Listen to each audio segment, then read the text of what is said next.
మనం ఏదైనా ప్రారంభించినప్పుడు మొదటిది, రెండవది, మూడవది అని ఎలాగైతే పద్ధతిగా అడుగు తర్వాత అడుగుని చూసి ఎలా నడుస్తామో, పద్ధతి పూర్తయిన తర్వాత మరో పద్ధతికి, ఒక క్లాస్ పాస్ అయిన తర్వాత మరో క్లాస్ కి ఎలా అయితే వెళ్తామో, ఇదే పద్ధతిని, ఇదే ఆలోచనని, ఇదే మనస్తత్వాన్ని, ఇదే ఏకాగ్రతని, ఇదే లక్ష్యాన్ని నువ్వు అన్ని విషయాలలో పెట్టుకున్నవాడవైతే, పెట్టుకున్న దానివైతే, నువ్వు ఎవరైనా సరే నీ ఆలోచన కరెక్ట్ గానే పనిచేస్తుంది అని అర్థం.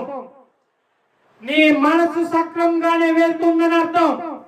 దీనికి మధ్యలో వచ్చేటటువంటి ఎటువంటి ఆలోచన అయినా సరే దానిని నువ్వు పక్కన పెట్టాల్సి ఉంటుంది. దానికి నువ్వు